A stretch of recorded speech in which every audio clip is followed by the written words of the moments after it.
শিক্ষার্থীবৃন্দুরা, সবার প্রতি আমার আন্তরিক অভিনন্দন ও শুভেচ্ছা। এই করোনা দুর্যোগকালীন তোমরা ঘরে থাকো, সুস্থ থাকো। এই সময় তোমাদের একমাত্র অবলম্বন অনলাইন ক্লাস। আজ আমি তোমাদের সামনে উপস্থিত হয়েছি মোহাম্মদ আরিফ হোসেন, সহকারী শিক্ষক গণিত। তোমাদের আলোচ্য বিষয় নবম দশম শ্রেণী দূরত্ব উচ্চতা। এই সম্পর্কে তোমাদের কিছু বেসিক জানা দরকার। দেখো, ভূরেখা, এই একটা বুট যদি আমরা একটা তল কল্পনা করি, ভূতলের উপর অবস্থিত যে কোনো রেখাকে বলা হয় ভূরেখা। ধরো এ বি একটি কি রেখা? ভূরেখা। এই ভূরেখার আরেকটি নাম হলো সরলরেখা। ভূরেখার উপর লম্বভাবে অবস্থিত যে কোনো রেখাকে বলা হয় তোমার উর্ধ্বরেখা। এই বিসি হলো একটি উর্ধ্বরেখা। এই উর্ধ্বরেখা হতে হলে তোমার অবশ্যই কত ডিগ্রি কোণ হতে হবে? 90 ডিগ্রি কোণ হতে হবে। দেখো, এখন আমরা হলো উলম্ব তল।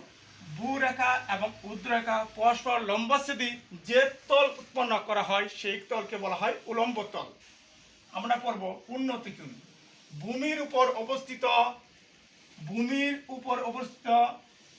যে বিন্দুতে, দেখো এ বি একটা ভূমির উপর অবস্থিত শীর্ষবিন্দুতে ভূমির সাথে যে কোণ উৎপন্ন করে তাকে বলা হয় উন্নতি কোণ। ধরো এখানে 30 ডিগ্রি, তাহলে সি বিন্দুর উন্নতি কোণ হলো 30 ডিগ্রি। উন্নতি কোণ বলতে আমরা কি বুঝি? ভূমির উপর অবস্থিত যে কোনো বিন্দুতে ভূমির সাথে যে কোণ উৎপন্ন করে তাকে বলা হয় উন্নতি কোণ। তাহলে সি বিন্দুর উন্নতি কোণ হলো এ বিন্দুর কত ডিগ্রি কোণ? 30 ডিগ্রি কোণ। দেখো, এখন আমরা করব অবনতি কোণ। নিচের কোনো বিন্দুতে ভূমির সমান্তরালে যে কোণ উৎপন্ন করে তাকে বলা হয় অবনতি কোণ। এই যে ধরো বি সি বি, তাহলে বি বিন্দুর অবনতি কোণ কি? সি কোণ 30 ডিগ্রি। তাহলে আমরা বুঝলাম নিচে ভূমির উপর অবস্থিত মানে ভূমির সমান্তরাল রেখার সাথে যে কোণ উৎপন্ন করে তাকে বলা হয় অবনতি কোণ। দেখো তোমরা, আমি একটা চিত্রের মাধ্যমে যদি তোমাদের ক্লিয়ার করি, এই দিকে খেয়াল করো, A B C B E. তাহলে এখানে ভূরেখা বলতে কি বুঝি? ভূতলে অবস্থিত যেখানে রেখা হলো ভূরেখা। এ বি এবং বি সি একটা ভূরেখা। এখানে সিডি সিবি সিই বিসি একটা কি? উর্ধ্বরেখা। এখানে একটা কোণ উৎপন্ন হয়েছে, তাহলে সি বিন্দুর উন্নতি কোণ হলো এই কোণ এবং এ বিন্দুর অবনতি কোণ হলো সি কোণ।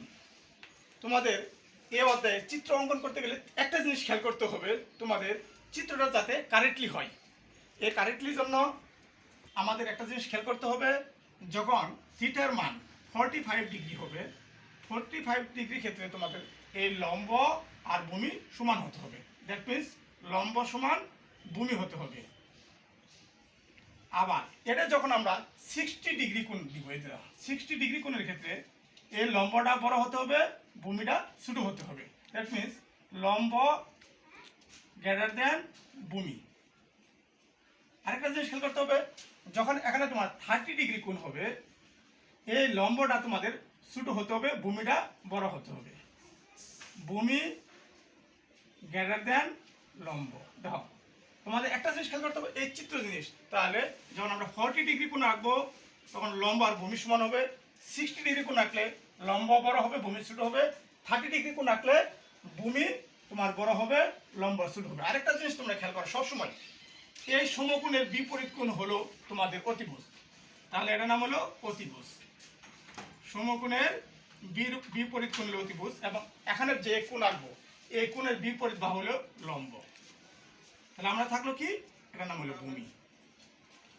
এখানে আমাদের প্রয়োজনীয় সূত্র দরকার, সূত্রগুলো তোমরা খেয়াল। কোণের বিপরীত বাহু হলো লম্ব আর এটা ভূমি। এখানে আমাদের প্রয়োজনীয় একটা সূত্র, উন্নতি কোণ আর অবনতি কোণ কথা বলা আছে।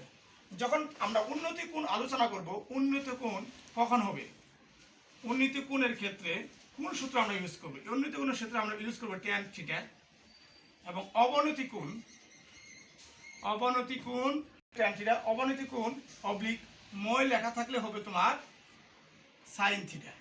এখন দেখো, এই অনুপাতগুলো আমাদের সহজ টেকনিক উপায়ে আমরা সূত্র শিখতে পারি। দেখো, অলস শিখলে তোমাদের হবে সতে সাইন, লতে লম্ব, অতে অতিভুজ। তাহলে sin থিটা সমান তোমাদের কি হবে?